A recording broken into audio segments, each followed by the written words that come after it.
Ассаламағалейкум, сіздермен ауылдағы гараж. Бұйырса бүгін бізде Максиманың жалғасы. Капоттағы красканың барлығын түсіріп қойдық. Свевканы шетіне дейін жаққан жоқпыз. Мына жерге дейін жағып, қалған наждакпен қырдық шет жақтарын. Енді бізде бетінде цинкі қалды.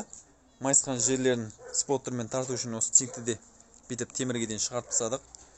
Nerede енді әр жерде кішкене майысқан жерлер бар. Осының бәрін споттермен шығару керек. Лобовойды шешіп қойдық. Мына жақта крышаның көтерілген краскасын тазалап, лобовой шешкен деген қарасақ, мына жерде тесік бар екен, шығып көрсек үлкейіп кетті тесік. Мына жерден кесіп алып тастауға тура келді. Әлде мына жағын кішкене кесу керек. Мына жақта тесіктер шығып жатыр. Мына крыша ұстап тұрған жоқ, өзі тұр. Осыны енді әдемілеп темірден сваркілеу керек. Мына крылоның біраз формасын шығарып қойдық. Әлде ойлы биік жерлер бар, соларды түзетіп берсе шпаклевкасында бастаймыз. Мына жақта шіріктер жамалып жатыр ас жақтарында. Біз енді мына есікті сәл қарамай алған. Шпаклев көп екен, тағы да жағатын жерлер бар. Біраз жерін түсіріп кішкене түзегендей болдық. Сосын мына жақта мынандай екінші құлағы жоқ мына жерде. Осыны ана есіктен алып варт ету керек. Алдыңғы жағында мына жер шіріп кеткен екен. Кесіп алып тастадық. Осы жерден жамау керек. Ішкі жағында шірік жерлерін жамап, сваркілерін ташт етіп, бірқатар гравитексын шашып қойдық. Мына жерден қосылған жері сварканың көрініп тұр. Мына жаққа қарай мына жер қосылды. Енді мына жерде өзінің мынандай ямалардың ары қарай тегіс лиске өзіміз қолмен жалғастырдық. Енді әдемі болмаса да кішкене қаттылықты ұстау үшін керек екен.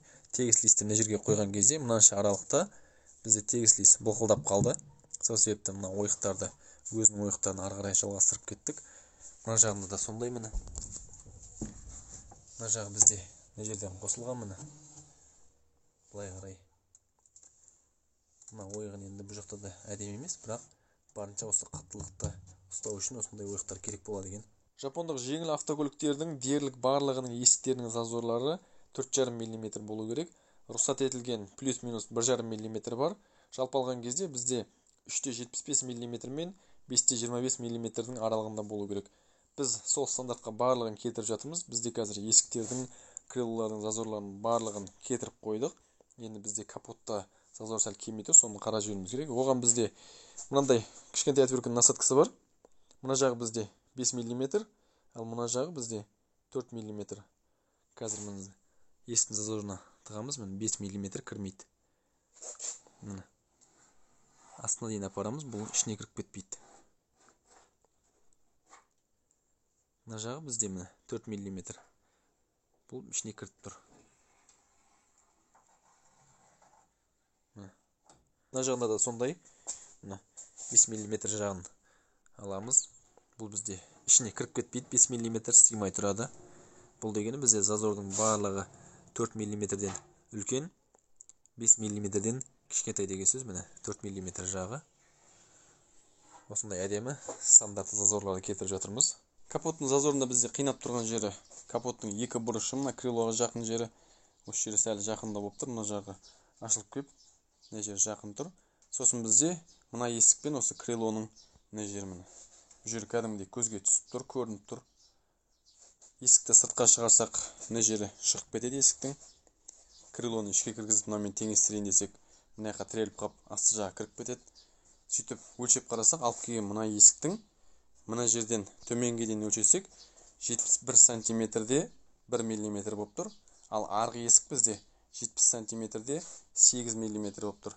Кардонмен есіктің, арғы есіктің мына жеріне кардонмен қойып, өлшеп, кесіп әкеп мына жағына қойсақ, міне сызып қойдық қазір. Мына жерден бастап мына жерге дейін артық болып тұр. Қазір енді осы жерді кесіп тастаудан басқа вариант көріп тұрған жоқпын. Артқы крылоға жағылатын шпаклевканың өмірі ұзақтау болсын деп барынша темірді түзеуге тырыстық. Екі қабат карбоновый шпаклевка жағып қойдық. Бетін қазір наждақтап объезжирка жасап қойдық. Қазір үшінші қабат шпаклевканы жағып бастаймыз. Шпаклевканың қалыңдығы әр қабат осы мына бір шпательдің қалыңдығындай болды. Шпаклевканың өмірі ұзақ болу үшін қабат-қабат етіп жаға беру керек. Бірден форманы әдемілеп шығаруға тырысудың керегі жоқ. Шпаклевканы бірден қалың жаққан кезде жарылып кету ықтималдығы өте көп. Сол себепті сапалы жұмыс істеу үшін жұқалап қабат-қабат етіп жағу керек. Яғни бірінші форманы шығарып алу үшін жұқалап бір қабат жағып, кепкеннен кейін екінші қабат жағып, тағы да керек болса үшінші қабатын жағып, кепкеннен кейін сосын барып жалпы формасы шыққан кезде шкуркілеп, егер аз оқыған болса, тағы да сол процесті қайталау керек. Негізі жылтыр жерге кислотный немесе эпоксидный грунт шашқан дұрыс. Ол бізде темірдің тат басып немесе шірік басталайын деп жатқан жерлерін бетіне шығармай ұстап тұратын сондай бір қабат пайда етеді. Бізде бірақ мына жердің краскасын сүріп тастап біраз уақыт тұрды, күннің астында тұрды, жаңбырда тұрды, оны сумен де жудық. Бірақ біз темірдің сарғайып шіру процесін көрген жоқпыз. Басында краскасын сүріп тастаған кезде темір қалай жылтыр болды, сол қалпы сақтап тұрды. Сол себепті бірден шпаклевка жағып бастадық. Енді шпаклевка жағып бастайық. Шпаклевканың алдында міндетті түрде объезжирка жасау керек. Біз енді мына жерде объезжирка жасап қойғанбыз.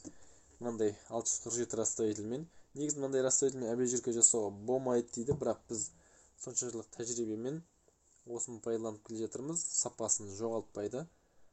Негізі сапалы жұмыс істеу үшін міндетті түрде объезжирка болу керек. Бірден шкөкіленген жерге шпаклевка жағуға болмайды.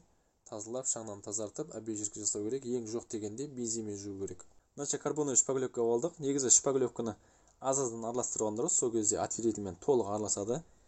Мынаның қату үшін енді міндетті түрде отвердитель қосылу керек. Бұл отвердитель мына көлемнің 3%-ын құрау керек. 3%-ды қалай шығарамыз? Алған шпаклевкамызды 100% деп есептейміз. Жартысын бөлеміз. Бізде қалды 50-50-ден. Мына 50-ді тағы 2-ке бөлеміз. Сонда бізде 25 қалды. 25 тағы 2-ке бөлеміз. 12,5 қалды. 12,5 тағы 2-ке бөлеміз. Сонда бізде 6 қалды. 6-ны тағы 2-ке бөлеміз. Демек бізде мынандай 3% отвердитель қосылу керек. Шамамен осылай араластырамыз. Енді барлығын қосып араластырамыз. Негізі стекловолокно карбоновый шпаклевкалерде бұлай араластыруға болмайды дейді. Домалатып осылай араластырған кезде ішіндегі қылшықтар сынады дейді. Бірақ біздің тәжірибеде енді жер мен көктей айырмашылық көрген жоқпыз. Сол себепті бүйтіп домалатып араластыра береміз. Толықтай әдемі араласады. Сол кезде жақсылап ішіндегі отвердительмен барлығы араласқанша араластырамыз. Бірақ енді бірінші бастайтын адам болса сақ болу керек, қатып қалуы мүмкін.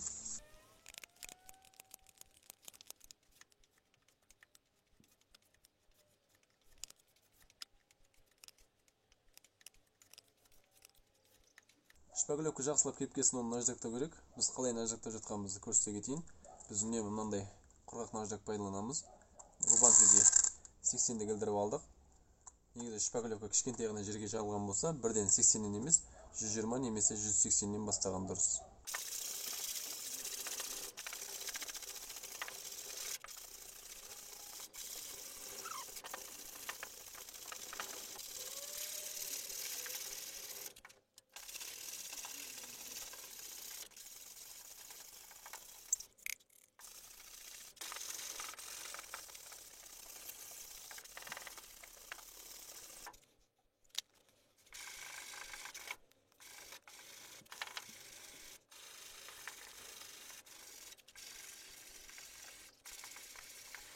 Сексендікпен бір қатары өтіп қойдық. Қазір ойылы биік жерлердің барлығы көрініп тұр. Мына ойық жерлердің барлығын толтыру керек. Мына жерлерде көрініп тұр міне. Бірақ тек осы жерге ғана шпаклевка жағып, осы жерде ғана наждактауға болмайды. Өйткені мына жерге жағылған шпаклевканы наждактаған кезде біз міндетті түрде мына жағына өтеміз, екі жағына. Сол кезде мына жағы сәл алынады, ал мына жағы сәл биіктеу болып қалады. Сонда біз мына тегістіктің барлығын жоғалтып қойып, тағы да мына жерде ойлы биік жер пайда етіп аламыз. Сол себепті бірінші мына жерге жағып, ойық жерлерге кепкеннен кейін толықтай бір қатар жағып, сосын барып наждактаймыз. Бірақ 80-lik наждакпен өткеннен кейін үстіне бірден шпаклевка жағып болмайды. Өйткені мына сызықтар бұл өте ірі сызық болып есептеледі. Мынаның үстіне тағы шпаклевка жағатын болсақ, ертең бетіне грунтовка, лак, краска шашылғаннан кейін, уақыт өткеннен кейін мына сызықтарға отырып, лактың бетіне осы сызықтар шыға бастайды. Сол себепті қазір бірінші 120 мен өтіп шығамыз мынаның үстіне.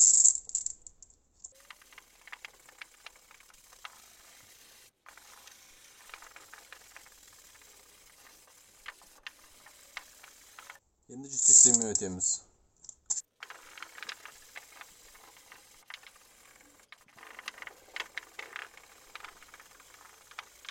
180-нің үстіне шпаклевка жағуға болады, бірақ біз сақтық жасап, шпаклевкада ешқандай ертең отырып кету болмасын деп 240-пен де бір өтіп жүреміз. Сосын барып шпаклевка жағып бастаймыз.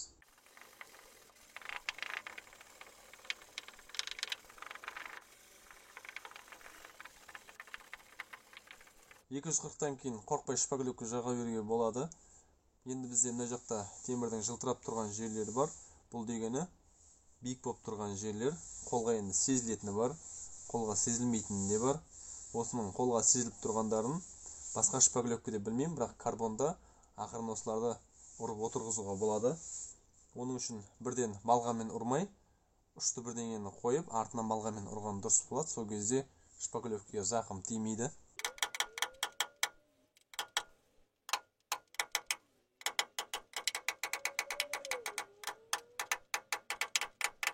Толықтай грунтовка шашылды. Құрғақ 400-лік наждакпен шкуклеп бастап жатырмыз. Мына крыло бізде грунтовкаға дейін шпаклевканың беті 320 мен тоқтады. Одан ары қарай 400-500-лікті пайдаланудың керегі жоқ. Яғни шпаклевканың жағы формасын келтіріп алғаннан кейін бірінші 80 мен өтіп, сосын оның үстінен 120 мен, сосын 180 мен, сосын 220 мен, одан кейін барып 320 мен тоқтаттық. Әр абразивтің аралығы 100-ден асып кетпеген дұрыс. Грунтовканың бетін құрғақ қалай шкуклеміз көрсете кетейін. Алдымен 400-лік наждак келтіріп аламыз. Бұл 400-лік сухой наждак, сумен пайдаланатын 800-лік наждакқа тең. Сумен бастайтын болсаңыз 800-бен бастаңыз. Негізі жұмыс тездету үшін 320 немесе 360-пен де бастауға болады, бірақ оның сызықтарын кетіру қиын болып қалады. Сол себепті асықпай 400-бен бастаған дұрыс.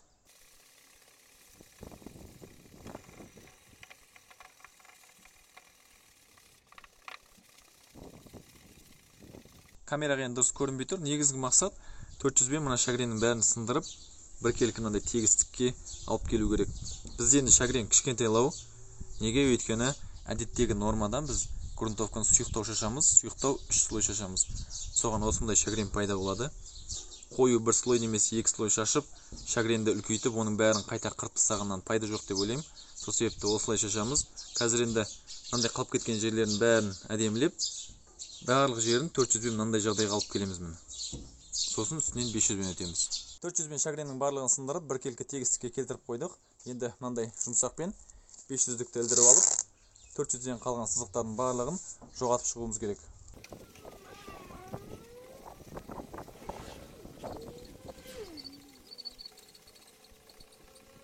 «500-бен өтіп болғасын, қызыл мерломен өтіп шығамыз.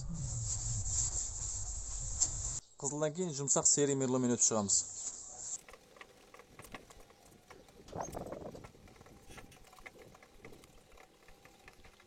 Бұйырса осымен мына жеріміз біздің краска шашуға дайын тұр. Ешқандай сызық қалған жоқ. Бірінші бастаған кезде 400-бен бастайтын болса, сызық қалу ықтималдығы өте аз болады. Сол себепті 400-бен бастаған дұрыс. Грунтовканы бірақ аямай шашу керек. Егер грунтовка аз болып қалса, мына жер сияқты міне астына өтіп кетуі мүмкін. Сол себепті грунтовканы аямай шашу керек. Толықтай шкуклеп, шаңнан тазартып, скотчтайтын жерін скотчтап, обезжиркілеп қойдық. Бұйырса краска шашып бастаймыз. Шелектегі красканы жақсылап араластырып, ыдысымызға 300 мл құйып алдық. Енді бұны араластыру керек. Негізі біз краскаға үнемі мынандай 647 растворитель пайдаланатынбыз, бірақ бүгін растворитель емес, мынандай разбавитель құяйын деп отырмыз. Негізі краскаға 65-70% разбавитель қосу керек, бірақ біз мынандай растворительді 1-1, яғни 100% қосатынбыз. 1 литрға 1 литр. Бүгін енді мына разбавительді 1 литрға 900 мл қосайын деп отырмыз. Неге разбавитель қосайын деп жатырмыз? Өйткені күн ыстық. 647 растворитель қосатын болсақ, бізде краска бірден кеуіп қалып, дұрыс жайылмайды. Ортада паласа немесе тұман қалып қоюы мүмкін. Сол себепті разбавитель қосып жатырмыз. Шамасы осындай 270-тей қостық. Пистолет настройкасы бірінші бізде барлығын қатырып аламыз. Тек ауаны ғана ашып қоямыз. Мына жағында мынандай нүктелері бар. Осы жерден босатып бастаймыз. Мына бізде үстіндегі факел, астындағы подача материал. Мына жерде факелді бірінші 3 оборотқа босатамыз. Мына 1, 2, 3. Астындағында подачаны да 3 оборотқа босатамыз. 1, 2, 3. Бұл негізі әр пистолетте әртүрлі. Мен алдыңғы пистолеттерде 2 оборот босататынмын. Мына жақта бірақ 3 оборот босатпаса болмай тұр. Қазір бізде 3 оборотты босатқан кезде, мына жақта ауа бізде 2 атмосфера болу керек.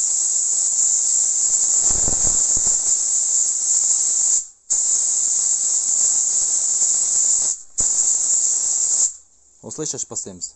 Проемдармен бірге 1 слой краска шашып қойдық. 10-15 минут кепкеннен кейін мынандай салфеткамен бетін сүртіп шығу керек. Әр слойдың арасын тек краскаде ғана былай сүртеміз. гараж болғасын бетіне бәрібір шаң отырады. Міне мынандай шаңдар болады. Осының бәрін алып шығу керек.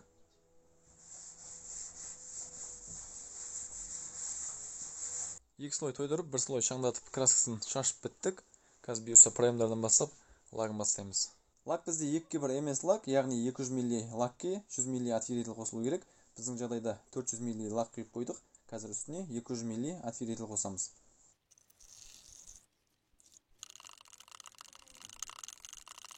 Үстіне енді 10% разбавитель қосу керек. Бізде разбавитель бүгін акриловый Торон'ыкі. Шамамен 50 мл қосамыз.